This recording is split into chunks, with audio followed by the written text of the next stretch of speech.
Muy bien, hermanos. Es consabido que la Iglesia Adventista cree en la existencia de un santuario real. El Antiguo Testamento, como también el Nuevo, dice de que hay un santuario en el cielo. Por ejemplo, el Salmo 11:4 nos dice: Jehová está en su santo templo, Jehová tiene en el cielo su trono. Ve, o sea, el cielo no es el santuario, sino que el santuario está en un lugar en el cielo. Sus ojos ven, sus párpados examinan a los hijos de los hombres. No solamente el salmista nos dice que hay un templo en el cielo. Daniel 7 nos dice que él vio una visión y un anciano de días, y había que su trono era como llamas de fuego, su pelo blanco, no por vejez, sino porque antiguamente se creía que la persona de mucha edad tenía mucha experiencia. ¿Saben una cosa? Y voy a decir algo que no he dicho aquí. La vejez no es por los años. Las arrugas no es por los años. Romero está loco. Bueno, yo hago una pregunta. ¿Cuántos años tienen de creados los ángeles? Millones de años. Y todos los ángeles son descritos como personas jóvenes. Por ejemplo, hermana White en varios libros dice: mi ángel acompañante, mi joven acompañante. Joven. Es más, hay una cita, yo no la traje para este estudio, donde ella, la hermana White, dice que cuando Cristo resucitó y ascendió al cielo,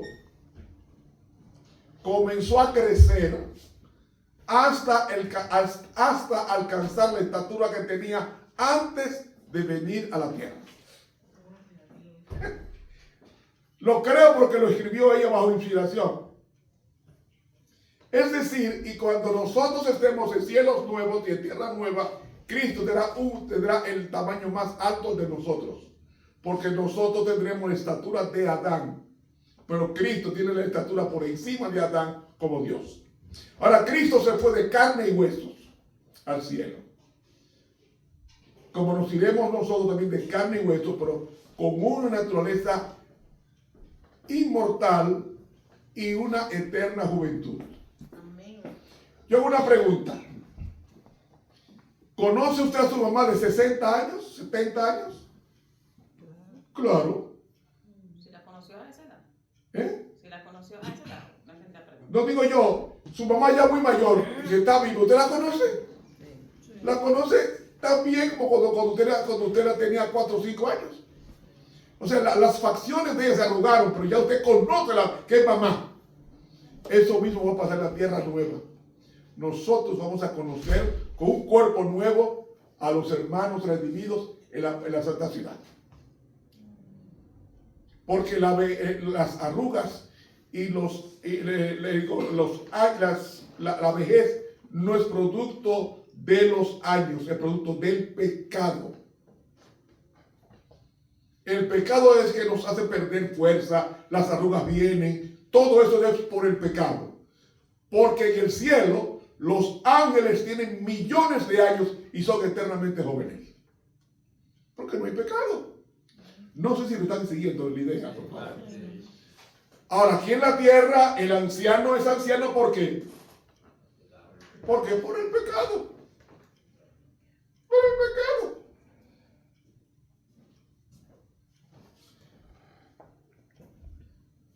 El profeta Isaías, en Isaías capítulo 6, nos dice que en el año que murió el rey Usías, yo vi al Señor sentado sobre un alto trono y sublime, y sus faldas llenaban el templo. Isaías 6:1. Dios es demasiado alto, tan alto que dice 1 Reyes 8, cuando está orando Salomón, dice que los cielos no te pueden contener. Es decir, déjeme de explicarle esto.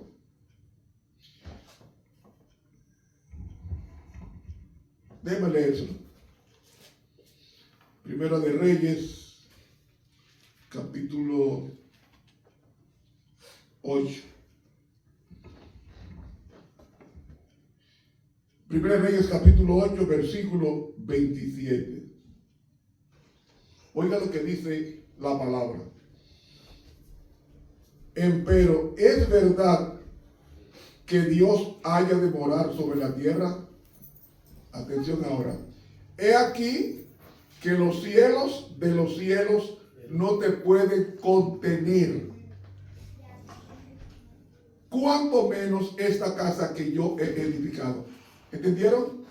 Dios es tan alto, tan alto, tan alto que traspasa los cielos. Y es tan ancho, tan ancho, tan ancho que traspasa los 360 grados de la circunferencia. Ninguna casa puede contener a Dios. Ninguna. Sin embargo, Dios, ¿sabe qué hace Dios? Como nada puede contenerlo, Él se mete en una casa llamada templo celestial para darse a entender con ustedes, con nosotros, de que Él quiere estar con nosotros. Hermanos, si Dios es omnipresente, ¿necesita estar metido en una casa? No. No necesita estar metido en una casa, pero Él condesciende a nosotros y se mete en una casa para que nosotros entendamos que Él nos entiende. No sé si ustedes están captando lo que quiero enseñarles a ustedes. Hermanos, el mismo Pablo dijo en Hebreos 9:11, pero estando ya presente Cristo, sumo sacerdote de los bienes venideros, por el más amplio y más perfecto tabernáculo, no hecho de manos, es decir, no de esta creación. Es decir, me está diciendo con eso que Dios creó el santuario del cielo. Ay, ay, mis hermanos. En Hebreos 8:1 y 2, oiga lo que dice el apóstol Pablo. Se sentó a la diestra del trono de la majestad de los cielos, ministro del santuario y de aquel verdadero tabernáculo que levantó el Señor y no hombre. ¿Qué va a decir con eso? Que él es el que hace el santuario. ¿Para qué es eso? Para meterse en él y decir, yo estoy aquí con ustedes. ¿Por qué? Porque en el santuario celestial está el gobierno de Dios. Y si está el gobierno de Dios, debe tener una ley. Porque no hay gobierno sin ley. ¿Qué ley es esa? Los 10 mandamientos. Ahora, ¿saben una cosa? En el Sinaí, Dios descendió 2.285 metros, descendió para proclamar la ley de Dios. Yo tengo un sermón donde yo pruebo que la ley de Dios es azul. La ley de Dios es azul. Si usted lee Éxodo 24, va a encontrar bueno, estudiamos la lección de escuela sabática, dice que cuando subieron los 74, los 70 ancianos, más Aarón, 71, los 13, los hijos, más Moisés, fueron 74. Y dice que Dios mismo preparó la mesa para comer con ellos. Y dice que estaba en un embaldosado de zafiro. O sea, una plataforma de zafiro. ¿De qué color es el zafiro? Azul. Azul. La ley de Dios es azul. ¿No dice el Salmo 19:1? Los cielos cuentan la gloria de Dios y la expansión denuncia sobre tus manos. ¿De qué color es el cielo? No, el cielo es negro. Negro, sí. El cielo es negro. Ahora, el que usted ve aquí es azul. ¿Por qué? Por el resplandor. Porque el Salmo 50, ay mamá, Salmo 50, Salmo 50, versículo 4. ¿Cómo es que dice? 54. Convocará a los cielos de arriba y la tierra para juzgar a su pueblo. ¿A quién va a convocar? Va a convocar a los cielos de arriba y a la tierra para juzgar a su pueblo. ¿Saben una cosa? La ley que promulgó Dios en el monte Sinaí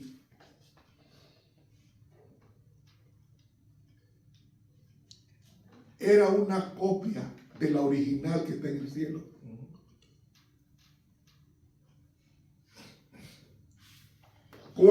Es más, ¿saben?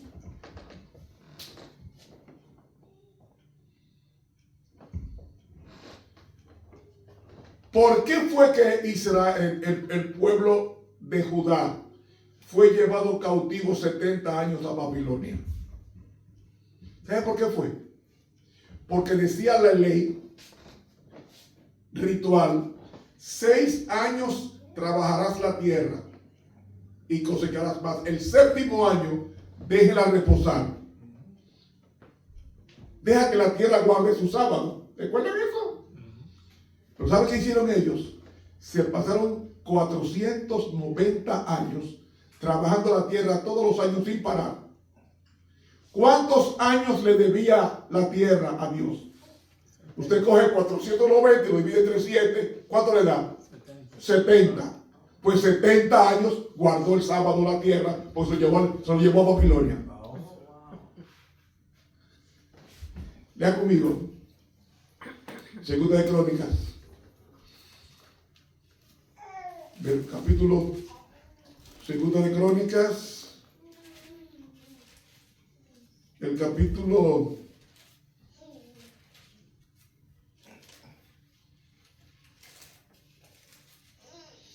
Segunda de Crónicas, capítulo 36, versículo 20 y 21. Pónganlo en la pantalla, por favor.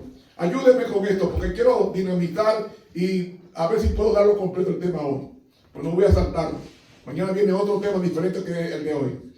Segunda de Crónicas 36, 20 y 21.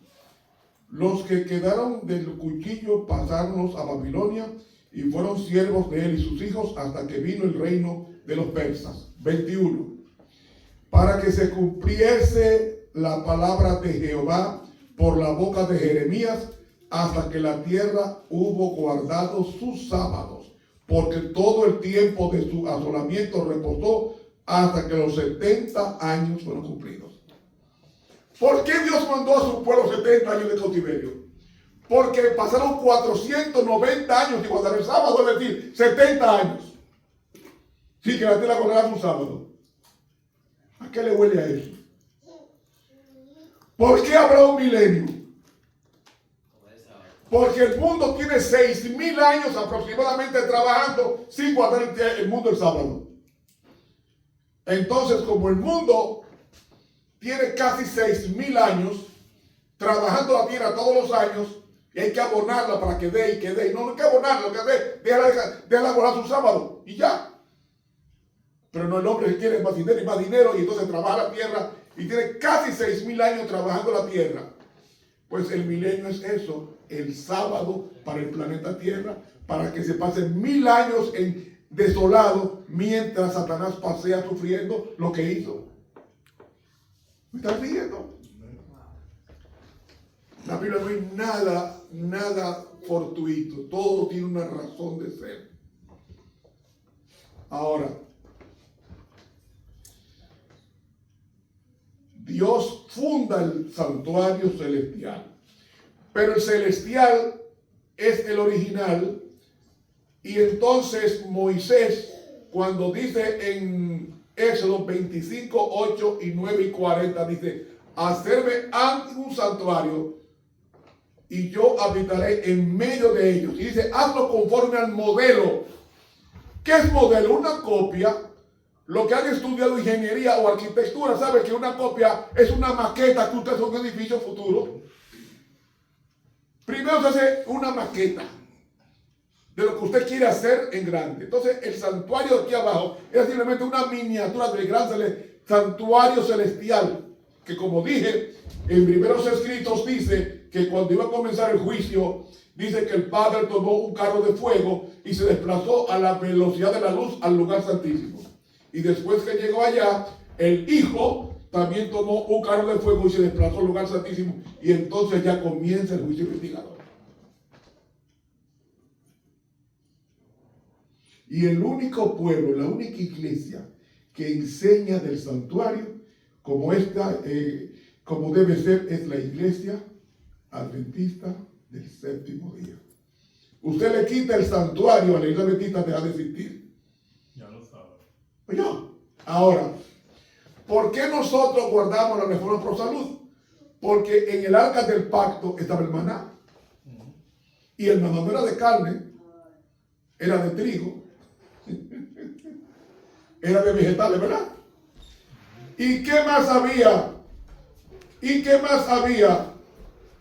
Había la ley. La ley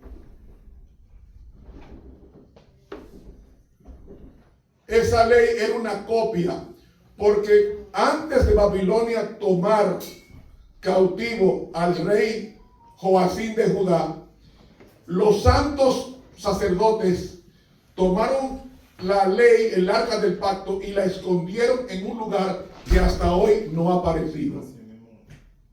Cuando Cristo venga por segunda vez, dice en el conflicto de los siglos, en la segunda venida, dice que Cristo viene con la ley a su diestra, a su derecha viene con la ley. ¿Por qué viene con la ley? Porque para juzgar se necesita una ley. Y yo no conocía el pecado, dice esta Pablo, si no fuera por la ley, en Romanos 7. Entonces, le voy a dar una cita que posiblemente ustedes no han escuchado. Eso está en el libro Comentario Bíblico, tomo 5, página 1105 de la pluma inspirada. ¿Sabe qué dice ella? Cristo es la ley personificada.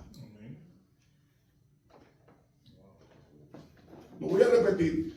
Cristo es la personificación de la ley. Pues si Cristo es la personificación de la ley, ¿quién hizo el universo? La ley. Porque Cristo dice, en el principio era el verbo, y el verbo era con Dios, y el verbo era Dios. Este era uno en el principio. Todas las cosas por él fueron hechas, y sin él nada de lo que ha sido hecho fue hecho. Entonces, ¿quién hizo el universo? La ley. ¿Cómo así? Porque Cristo es la ley personificada. Es más, este libro, la Santa Biblia, es Cristo por escrito. La Biblia es la explicación de la ley en la historia sagrada. Repito, la Biblia es la explicación de la ley en la historia sagrada.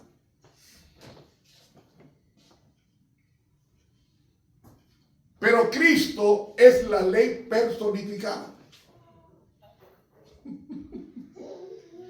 Yo lo que no voy a entender es esto, lo voy a decir hoy aquí. La Biblia fue escrita por 40 autores. ¿Saben una cosa? Todos los autores de la Biblia, que fueron 40, todos guardaron el sábado. ¿Cómo es posible que existan iglesias protestantes o católicas con la misma Biblia que diga que hay que guardar el domingo? No lo voy a entender nunca. ¿Me están entendiendo? La Biblia fue inspirada por hombres que guardaban sábado. Y yo pregunto, ¿qué día guarda el Espíritu Santo? Sábado. ¿Y qué día guardó Cristo en la tierra? Conforme a su costumbre, sábado. ¿Y qué día guardó el Padre cuando creó con el Hijo? En Génesis 2, 1 al 3, sábado. Entonces, el sábado no es de judíos. ¿Sabe por qué? Porque cuando Dios descansó su primer sábado, en Génesis 12, del 1 al 3, 2500 años después apareció el primer judío. Lo voy a repetir. 2500 años después de Dios haber guardado el primer sábado, apareció el primer judío. Por tanto, el sábado no es judío. El sábado lleva la impronta, el sello de Dios. Ahora, el diablo odia el sábado porque odia la ley. No dice el libro Patriarcas y Profetas en el capítulo titulado El origen del mal, y también en el libro El conflicto de los siglos, que es el capítulo titulado El origen del mal y del dolor. Oiga, cuando Satanás se rebeló contra la ley, por eso la odia, porque Cristo es la ley personificada. Toda persona que acepta a Cristo, ahora voy a ser sinalagmático con ustedes, si usted acepta a Cristo, muchas gracias hermano, si usted acepta a Cristo, ¿qué usted acepta en consecuencia? La ley. ¿Y qué más? El sábado. ¿Aló? ¿Están entendiendo?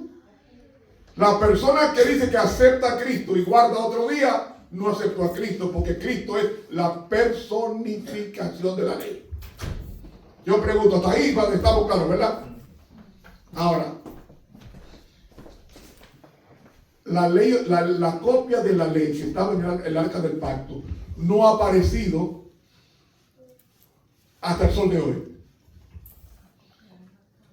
Dice la sierva de Dios en el libro Profetas y Reyes que Dios la tiene escondida para que en el día del juicio final sepa que la ley que está oculta es la misma, una copia de la original que está en el cielo. Alguien me dijo, pero Romero, la ley de Dios no puede ser la misma que está en el sábado en el cielo, porque dice no cometerás adulterio y los ángeles no tienen sexo. Y es verdad, los ángeles no tienen identidad sexual. Los ángeles son asexuales. Ni son hombres ni mujeres. Son tan bellos como una mujer, tan hombres como en fortaleza. Pero no tienen identidad sexual. Entonces, ¿ese mandamiento no se aplica a los ángeles? Sí se aplica. Porque adulterio no, Jesús dijo que el adulterio no es usted acostarse con una mujer, sino desearla. Ya usted cometió adulterio. Dice, eso está en el libro Mateo capítulo 19. Y Mateo capítulo 19, versículo 5, dice que adulterio es no solamente usted acostarse con la persona que desea, sino desearla ya con el adulterio, porque aquí es mental. Por tanto, la ley, el ángel puede cometer, Satanás violó. Yo puedo decirlo, ese es el tema de hoy. Si yo digo qué mandamiento violó Satanás, usted va a decir que yo estoy loco. Mire, ¿sabe qué mandamiento fue que violó Satanás? Fue el sábado. ¿Cómo si? El mandamiento que violó Satanás fue, no, acuérdate del sábado. ¿Por qué el sábado? Porque el sábado te dice que tú eres criatura y que tú tienes un creador. Cuando tú te revelas con el creador, te estás revelando con su día, que dice quién es él. No sé si me están siguiendo la idea, o si estoy hablando un lenguaje muy grandilocuente para ustedes.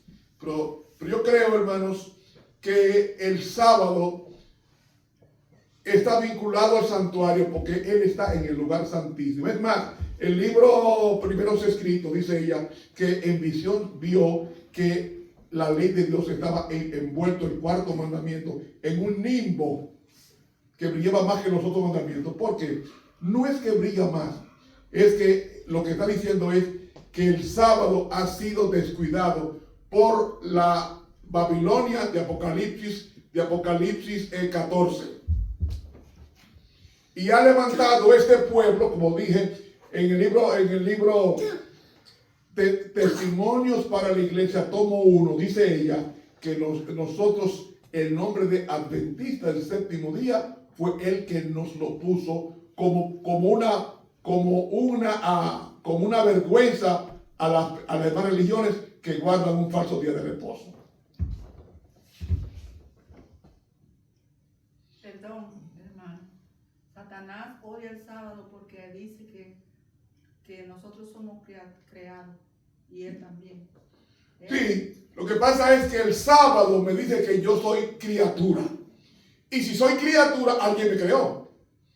Y que el que me creó se llama Dios. Amén. Pues entonces, como el que no llama Dios, no. Yo no te voy a reconocer como Dios. Y entonces ahí vino la guerra. La guerra en el cielo no fue una guerra. No fue una guerra. No fue una guerra cualquiera. Fue una guerra por un día de reposo. Pues voy a poner 3 ejemplos. ¿Qué día guardaba Faraón? Primer día de la semana. ¿Qué día guardaba Moisés? El sábado. ¿Quién peleó? ¿Quién peleó contra quién? ¿Faraón contra Moisés o Moisés contra Faraón? Faraón contra Moisés. Otra. ¿Qué día guardaban los babilonios? El primer día de la semana. ¿Qué día guardaba Daniel? Séptimo día de la semana. ¿Ven? ¿Qué día guardaba el rey? El rey Darío, que arrojó a Daniel a un foso de leones. ¿Qué día guardaba él? Era mitraísta, si era mitraísta guardaba el primer día de la semana, o sea, el domingo. Entonces, fíjense que Darío manda por orden del colegio de adulones que había en Persia, arrojan a Daniel al foso de los leones. ¿Sabe qué pasaba con Daniel? Que Daniel le había predicado de la ley el sábado, tanto a Darío como a Belsasar, tanto de Belsasar como a Nabucodonosor. Y por vía de eso, esto está en el libro Profetas y Reyes, dice que por vía de eso fue que al final Nabucodonosor se arrepintió. Entonces era un hombre odiado por Satanás. Y por eso los 3 hebreos fueron echados en el horno ardiente. ¿Sabe por qué?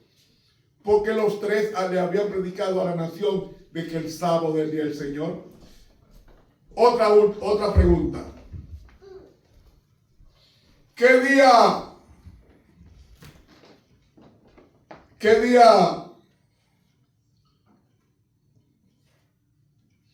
guardaban los fariseos? Un falso sábado. Un falso sábado. Y el domingo es un falso sábado. Tengo una pregunta. ¿Dónde dice la ley el sábado que usted no puede caminar más de 1 milla? Pues la ley de los fariseos decía que era pecado. Es más, una mujer iba a cruzar una calle y había un pocito, una agua posada, y ella no podía pasar por encima de esa agua porque con eso estaba violando, porque con sus hombres estaba revelando su intimidad. Es más, en sábado no se podía,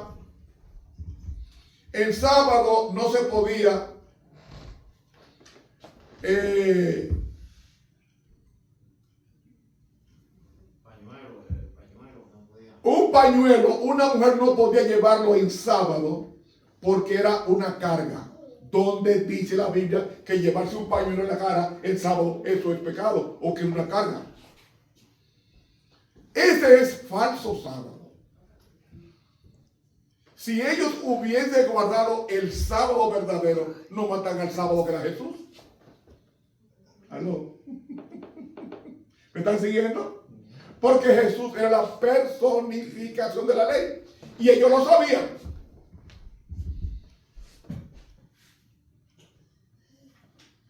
Ustedes me están citando a Moisés, porque hay uno más grande que Moisés.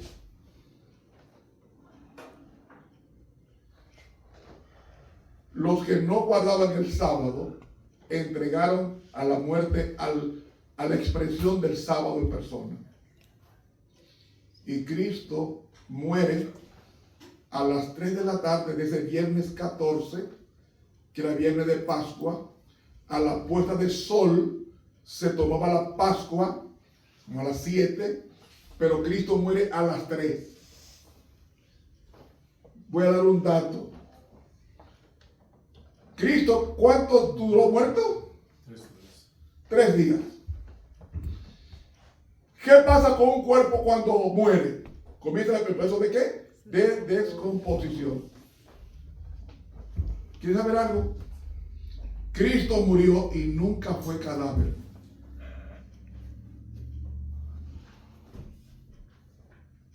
¿Cómo te digo? Cristo murió y nunca fue cadáver. ¿Por qué nunca fue cadáver? Porque no se descompuso. Porque en él no había pecado. Porque no se descompuso. Y el cordero tenía que ser sin defecto. Y Cristo era el cordero de Dios sin defecto. Por tanto, no se podía corromper su cuerpo. Por eso dice Hechos capítulo 2, no verá su alma su corrupción. ¿Por qué Cristo no había corrupción? Por eso Cristo nunca fue cadáver, porque no se descompuso. Él dijo, yo pongo mi vida para volverla a tomar. Este mandamiento recibí de mi Padre. Ahora te preguntarás, si Cristo murió, ¿dónde estaba la divinidad que no muere?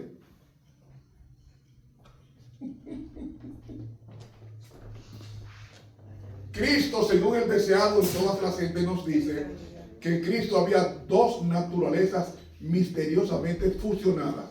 La naturaleza humana y la naturaleza divina.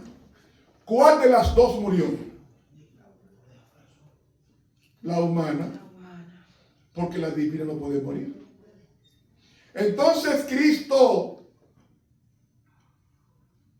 ¿por qué Cristo pierde la omnipresencia? Porque Él dijo, es menester que yo me vaya para que venga otro consolador. Primero, la palabra otro en griego es alos y significa otro de mi mismo rango. Es decir, el Espíritu Santo tiene el mismo nivel de Dios que Cristo. Atención. Y la palabra, la palabra consolador, no está bien traducido, porque es la palabra parácletos. Y parácletos, así que se pronuncia en el griego, parácletos significa uno que está a mi lado para defenderme. Cuando dice 1 Juan 2:1, si alguno hubiera pecado, abogado tenemos para con el Padre. En la palabra abogado es parácletos. La misma que usa para consolador. Entonces, mis hermanos, Cristo muere a las 3 de la tarde. A eso de las 5, casi las 6, lo sepultan. La naturaleza humana estaba muerta. La divina estaba sobre la naturaleza humana, sobre ella, en la tumba de José.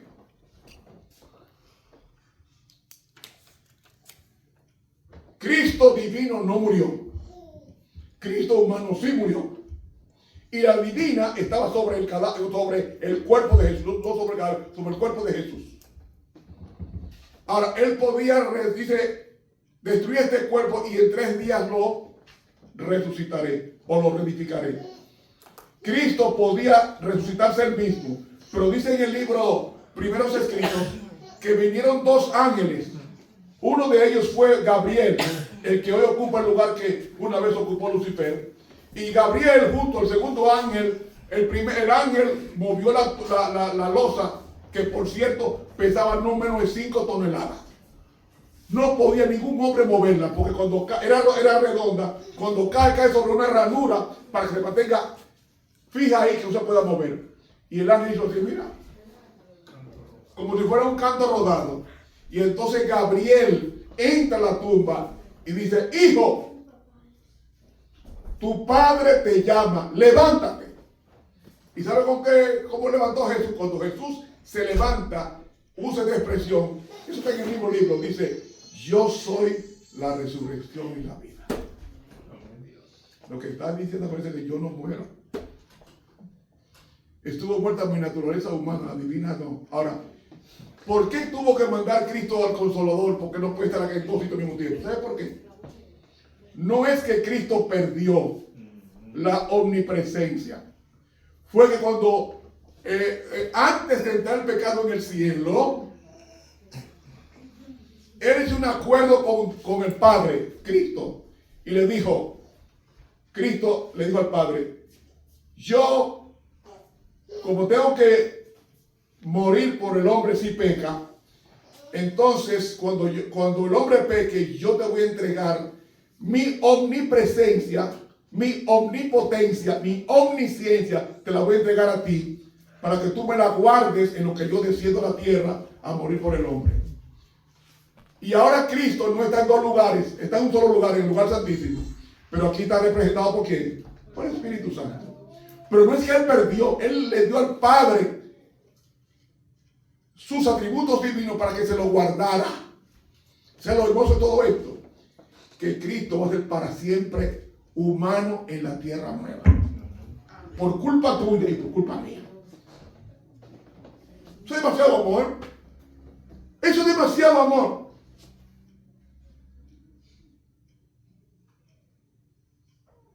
Aquí está el Señor otra vez. Tengo los pelos de punta. Gloria a Dios. Sí, ay, qué fuerte está.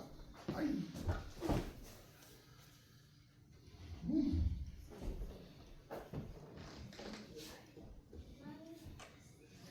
Escúcheme, hermano. No es que soy santo, es que soy pecador. Y a los pecadores Dios se le acerca para que cambien. ¿Se acuerdan de Isaías? Que era un hombre labio y inmundo. Y había visto al Señor, se creía muerto ya. Nosotros somos inmundos de Dios. Solamente por su gracia estamos vivos hoy. Amén. Amén. Hermanos, Cristo, cuando nosotros estemos en cielos nuevos y en tierra nueva, ¿sabe qué va a hacer Cristo? Según sus promesas, nos va a sentar en el trono con el Padre. Y todo eso viene del santuario. Todo eso viene del santuario. Entonces viene la pregunta, ¿por qué nosotros los adventistas debemos estudiar el santuario? Hay un libro bien conocido del hermano llamado Cristo en el Santuario. Hace muchos años yo lo devoré. Me paso 3, 4, 5, 6, hasta 10 horas estudiando diario la palabra de Dios. Me encanta. Esa es la mejor televisión que hay. La palabra de Dios. Amén. El mejor programa de Cortalen es ese. Ahí está todo. Mientras más pase usted tiempo con Dios, más va a entender que esto es transitorio. Y no va a acumular, va a dar a la obra. Y escúcheme, una indiscreción voy a cometer aquí. Quien le sirve ha ganado mucho dinero. No tengo un centavo. Porque todos los días la obra. Mi casa, mi carro, todos los días la obra. Todo.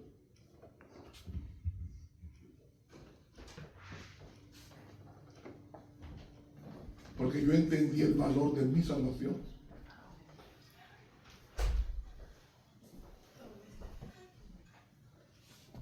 Cuando usted entiende el valor de la salvación, usted no va a guardar, va a retener $1 cuando la iglesia lo necesite. Hay que guardar,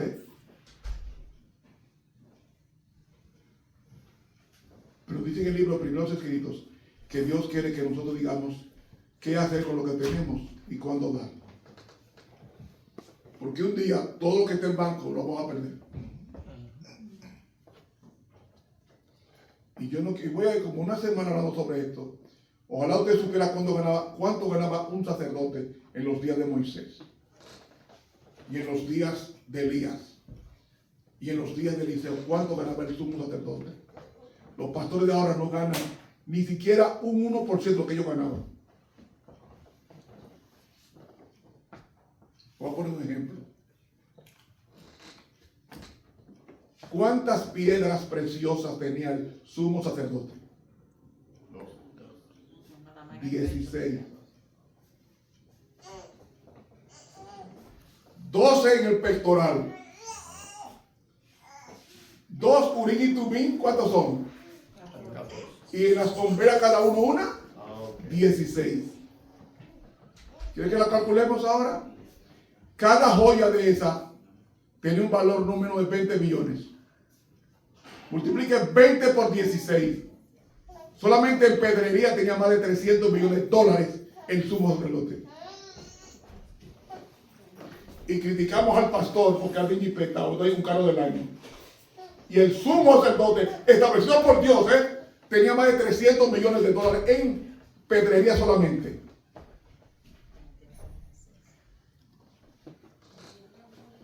Por eso que el diablo no quiere que estemos en el santuario. Porque todo lo que dice el salmista, de lo recibido de tus manos te damos. De a la obra, no se limite.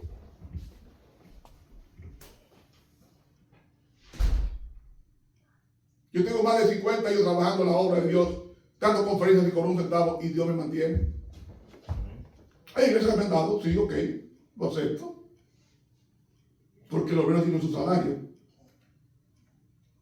Pero Dios, oiga bien, así como en su trabajo, cada viernes el patrono le paga su sueldo a las 4, ¿verdad? Y cumple con las horas establecidas, le paga su salario completo. ¿Cuánto más Dios a lo que le sirve? Es más, hay una cita en Números que dice que los pastores no le pagan la conferencia general, es Dios que le paga a ellos. Hay una cita, pero no es el estudio de hoy. Hermanos, yo quise pagar la perla de gran precio. He pagado un precio muy alto por el Señor, porque Él pagó un precio más alto por mí en el Calvario. Cuando yo entendí eso, no me limito. Yo tengo en el trabajo, mucho trabajo. Yo dejé todo eso para estar con ustedes, para que conozcan cuánto vale su salvación. Amén. Y cuando la iglesia necesita dinero, y yo tengo, se lo doy. Y ustedes dicen, ¿pero la iglesia tiene mucho dinero? No. Cuando había que hacer el santuario, el tabernáculo de testimonio por Moisés, ¿qué dio el pueblo? Mucho dinero en oro. ¿Y qué dijo Moisés? No, ya, deje de traer que es demasiado. ¿Perdieron el dinero? No lo perdieron, se multiplicó. Cuando usted da a la obra de Dios, mire, hermanos, Dios le multiplica con creces el que usted le da. Una prueba, ¿recuerdan el profeta que le dijo la viuda? Yo tengo un poquito de harina para comer, hacer un pan, un poquito de pan, y es lo único que tengo para comer mi hijo y yo y morir. ¿Qué profeta fue ese? Elías. ¿Qué le dijo Elías? Ay, no, dame a mí primero, y soy el pastor, y el Señor proveerá. Y la mujer creyó eso, le preparó la comida a Elías. Yo una pregunta, cuando comió Elías, ¿qué dijo Elías? Busquen vasija, y mientras más vasija aparecía, a más aceite. Con eso se pasó comiendo más de un año. Eso es lo que le hace Dios a los que dan a la obra. Desde a la obra. No es que no economice, guarde, pero déjele a la obra. Porque Dios no necesita tu dinero. Él quiere que tú se lo des para desprender tu codicia como ser humano que tú tienes. Pero dale a la obra.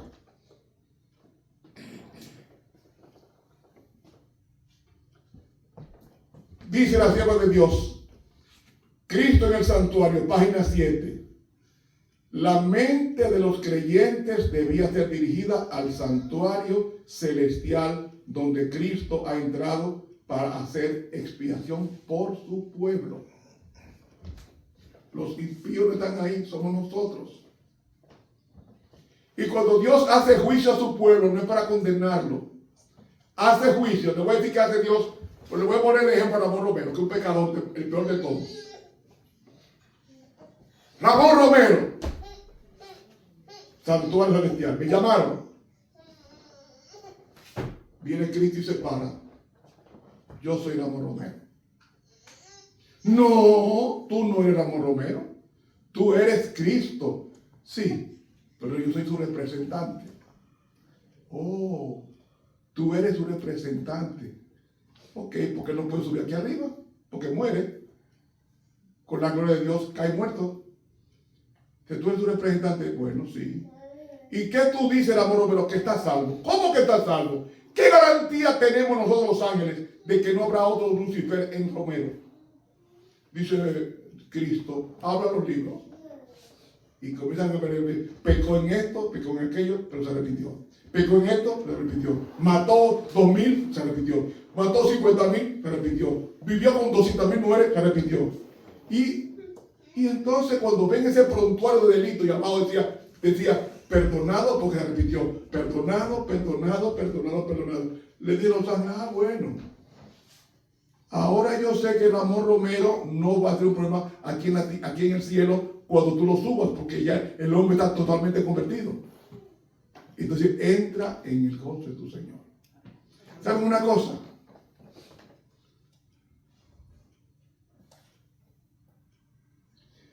El juicio investigador no es a Dios que están juzgando, no es a mí que me están juzgando, es a Dios.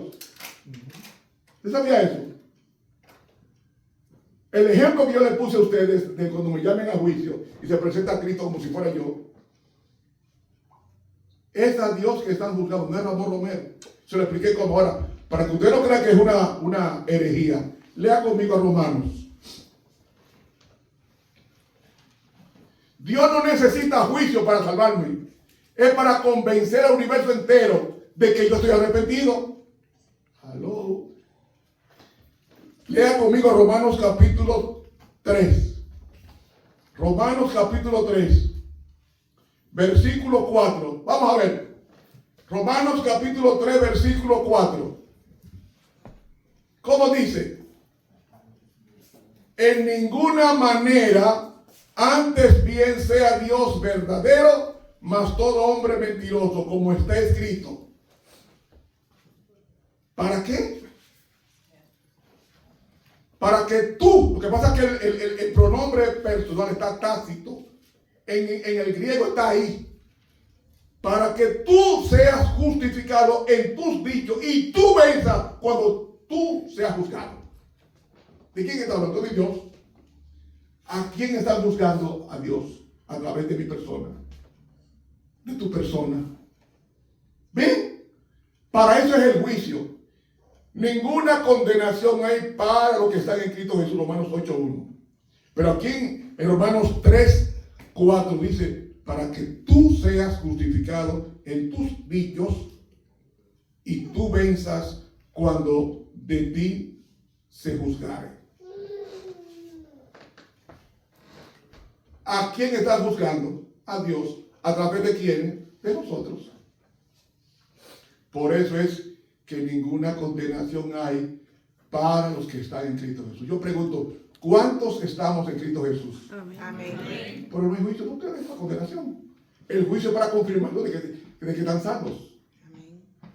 Porque la salvación no es un estado. La salvación es una persona. El que tiene al Hijo tiene la vida.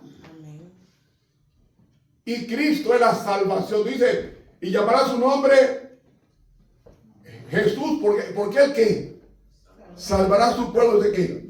Entonces, si tú tienes a Jesús, tú tienes la persona salvación. Todo el juicio que hay en el cielo se debe a ti y a mí.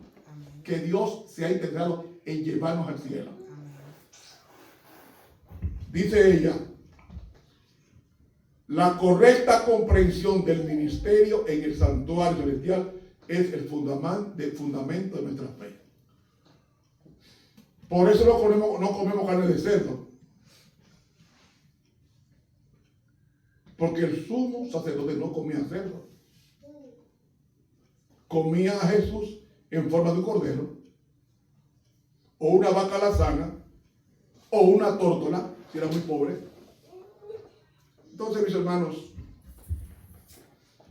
en la página 46 dice, el santuario que está en el cielo es el mismo centro de la obra de Cristo en favor del hombre. Abre ante la vista el plan de redención, proyectándonos hasta el mismo fin del tiempo. Y dice ella, es de mayor importancia que todos investiguen cuidadosamente estos temas para que tengamos esperanza. Cristo en el Santuario, página 46.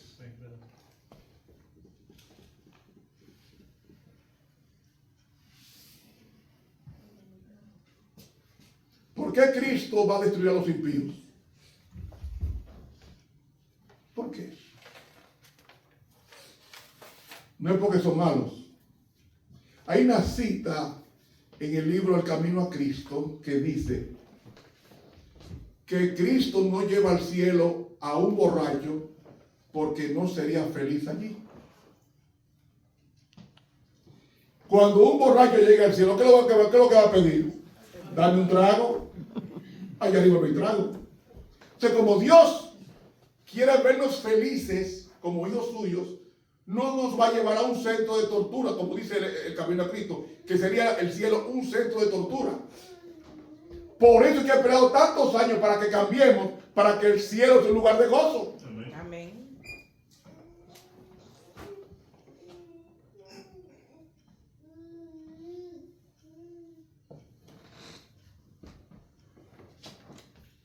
Cristo va a destruir a los impíos, no porque son impíos. Juan lo escribe claramente. Juan capítulo 3. Dice, ¿por qué Dios va a destruir a los malos? Juan capítulo 3, versículos 17, 18 y 19. Juan 3, 17 al 19 dice, porque no envió Dios a su Hijo al mundo para que lo condene, mas para que en el mundo sea salvo a través de él. 18. El que en él cree, el que en él cree, No es condenado. ¿qué significa creer? Creer en la Biblia. Creer es obedecer. Por eso que Abraham fue justificado por la fe, porque fe es para Dios, fe es creer. No, los demonios creen en Dios, pero tiemblan. Entonces para Dios la fe sin obra es, si tú no obedeces lo que tú crees, tú no tienes obra, tú tienes presunción. Los demonios creen en Dios, pero no obedecen. Eso se llama presunción. Ahora, dice aquí, el que en él cree no es condenado, más el que no cree ya es condenado porque no creyó en el nombre del unigénito de Dios. ¿Por qué no creyó? Porque no cayó. No aceptó a Cristo. Entonces el versículo 19 sí aclara todo. 19. Y esta es la condenación. Que la luz vino al mundo y los hombres amaron más las tinieblas que la luz, porque sus obras eran ¿qué? Sus obras eran malas. Dios no va a destruir el mundo porque es malo. Lo va a destruir porque rechaza la oportunidad reiterada de cambiar, y no quiere cambiar. Entonces, algo más, dice el libro El deseado de todas las gentes, dice la ciudad de Dios, que Cristo viene a destruir el pecado. Óigalo bien, ¿eh? Cristo viene por segunda vez a destruir el pecado. Pero, como los hombres se aferran al pecado, con él van a ser destruidos. ¿Entendieron ahora? Dios no va el homosexual no va a morir porque va a perderse porque sea homosexual. Ni el borracho porque toma mucho. Ni el mujeriego tampoco. Se pierde la gente porque rechaza la luz que constantemente le envía. Yo pregunto, ¿cuántos años esperó Dios para entregar la tierra prometida para sacar a los cananeos? 400 años. Y mientras más días pasaban, más malos se ponían. Les voy a decir una cosa. Ellos adoraban al diablo en persona. Pues dice que cada ídolo era un demonio. Lo dice Deuteronomio 32:12. Lo dice bien claro. Ellos adoraban al diablo. Y entonces, como te adoramos a ti ahora y queremos que tomes posición de nosotros, mediante la licencia orgiástica que vamos a hacer. Miren, cuando Dios decía, maten a los niños, a los ancianos y a los adultos, no perdonen vida. Como le dijo Dios al rey Saúl con los amalecitas. ¿Sabe qué hacían ellos? Los niños cuando nacían, cuando tenían pocos meses de nacido, le enseñaban al niño a cómo practicar sexo oral.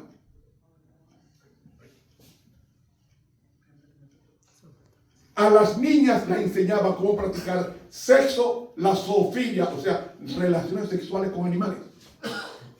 Es más, sin dar mucho detalle, léase a Levítico 18 completo. Ustedes van a ver todos los pecados que cometían los cananeos. El papá se casaba, violaba a la hija. El hijo violaba a su mamá. La tía al sobrino. Y así, léalo en la Biblia. Yo hago una pregunta. Una sociedad en esas condiciones por 400 años, ya esto está enraizado. Tú hablas con un psicólogo o con un psiquiatra y dices, ya no se puede hacer nada. Ya el cáncer hizo metástasis. ¿Qué habría que hacer? Destruirlo.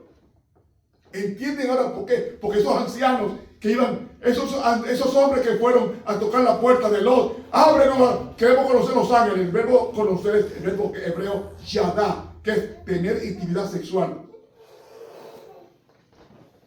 ¿Sabe qué dice la Biblia? Que habían jóvenes y ancianos. Estaban corrompidos desde los niños hasta los ancianos. 400 años esperando Dios que Canaán cambiara. ¿Cuántos años tiene Dios esperando al mundo que cambie? 6,000 años aproximadamente.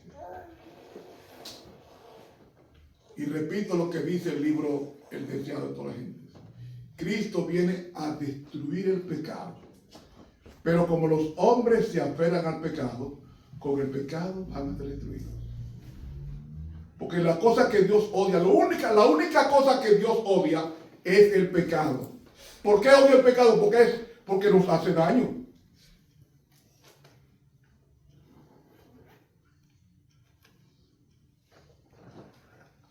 Se ha dicho que el fentanilo es la peor droga.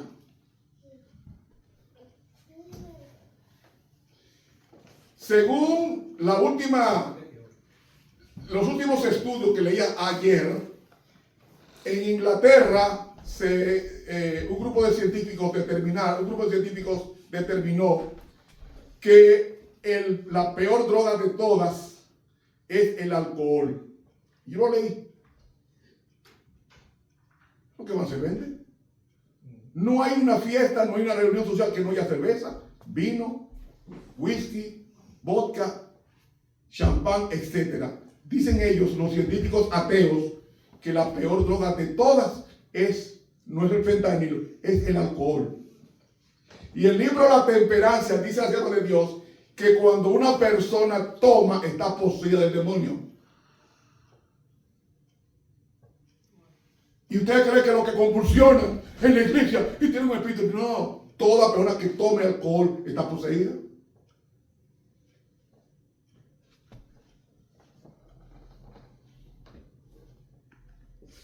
¿Saben?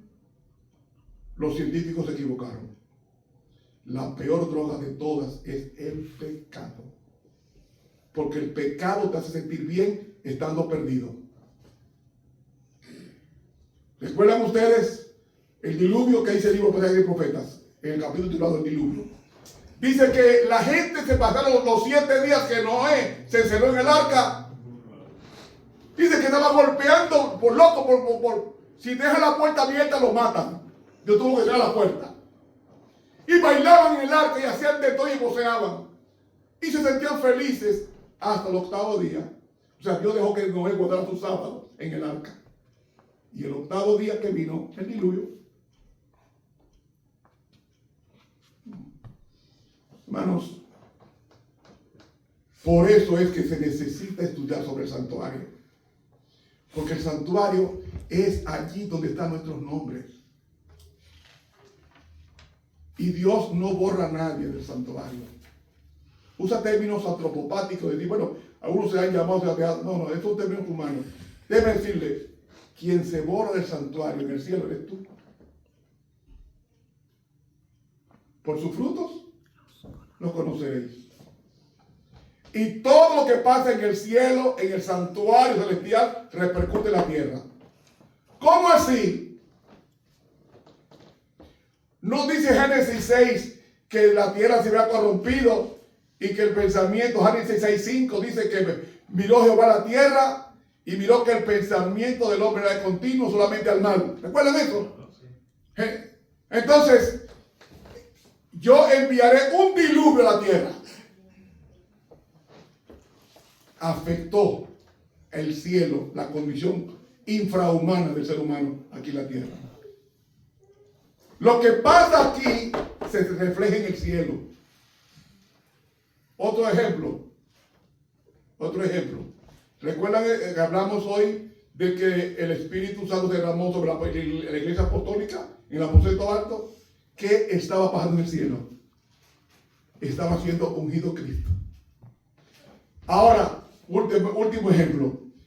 ¿Qué estaba pasando en el cielo que comenzó Guillermo Miller a predicar hasta 2300 días y el santuario era purificado? ¿Qué estaba pasando en el cielo? Que Cristo iba a pasar en el 22 de octubre de 1844 del lugar santo al santísimo. Todo lo que hay en la tierra tiene repercusión en el cielo. Ahora, todo lo que está viendo usted en el mundo que está descompuesto se debe única y exclusivamente que está terminando la gracia. Está terminando la gracia. Yo pregunto en esta ocasión, ¿cómo está tu vida, hermano? La gente sabe que mejor es un día en la casa de Dios que 1000 fuera de ella. Lo dice la Biblia, el salmista. Asaf lo dijo. ¿Por qué estamos fuera de la iglesia tanto tiempo? Apenas venimos 10, 20, 30, 40, un 50%. Yo no estoy aquí nada más, soy en el mundo entero que está en la iglesia. Después de la pandemia. Así es. Muchas están cerrando. Y muchas se están cerrando. Mis hermanos, Cristo viene pronto. Amén. Ponga su vista en el santuario, porque su nombre está allí, pero también su abogado está allí. Llegando al final de este estudio, Cristo en su santuario, página 14, dice: aceptar la verdad relativa al santuario celestial involucraba reconocer las exigencias de la ley de Dios y la obligación de guardar el sábado del cuarto mandamiento. Por eso es que Satanás odia el santuario, porque ahí es que nos da Dios librándonos de las acusaciones, porque allí está la ley de Dios, allí está el carácter de Dios. Y gracias a Dios de que muy pronto todo ha de terminar. Termino con esta cita de 2 líneas del Evangelismo, página 165. La correcta comprensión del ministerio en el santuario celestial es el fundamento de nuestra fe. ¿Saben? Voy a hacer lo mismo, voy a repetir lo que yo había dicho. La razón por la cual muchas hermanas usan joyas es porque no han entendido el santuario. Y se lo voy a probar en esta semana. La razón por la cual muchas hermanas llenas de pintura es porque no han entendido el santuario. Eso no es cultural. El uso de joyas y de cosméticos no es cultural. Se lo voy a probar con la Biblia esta semana. Cuando yo le enseñé a mi esposa eso, ella nunca se puso ni siquiera un poco de colorete. Cuando yo termine, voy a hacer lo mismo que yo hice en una iglesia, aquí en Massachusetts. Me invitaron a una semana, no de santuario, de énfasis espiritual. Yo probé bíblicamente y con el don de profecía las cosas malas de la iglesia. Vino un doctor y dijo, después que la iglesia, los hermanos se quitaron todo y que destruyeron todo y todo y todo y todo, todas esas hermanas estaban limpiecitas, sin pintura por ningún lado, sin joyas, sin nada. Me fui el sábado, la iglesia fue bautizada con el Espíritu. Cogí el avión el domingo, me fui para Santo Domingo. El siguiente sábado vino un doctor y dijo que todo eso no era así, que sus hermanos volvieron a poner todas sus joyas, que eso no era malo. Pero yo pregunto, si no es malo, entonces ¿por qué Dios a través de Pablo y Pedro prohibió usar joyas? Es más, hay una cita de la hermana White que dice que es idolatría. Pero yo cumplo con traer la palabra. Amén. Mi responsabilidad ante Dios es traer la palabra. Si después que yo termine hoy o mañana o pasado mi trabajo me voy para mi país, ya es su problema. Yo tengo un problema en mi forma de predicar y es que yo no acaricio el pecado. Yo digo las cosas tales como son y le dejo a Dios los resultados. Este es su pueblo. Es más, voy a decir algo peor. Suena presuntuoso, pero es la realidad.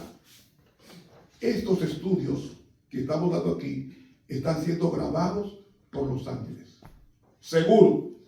Búsquelo en el capítulo 3, ahí está. En el capítulo titulado El Juicio Investigador. Y cuando yo termine hoy o el próximo sábado, por ejemplo hoy, cuando yo termine el culto con ustedes, el ángel va, la grabadora que tiene, está grabando todo, va a subir al cielo, al lugar santísimo, y le van a presentar a Cristo las impresiones de ustedes, buenas o malas. Pero yo voy a hacer sin culpa. Dice Ezequiel, yo voy a hacer sin culpa. ¿Me quiere cortar los ojos? Eso es su problema.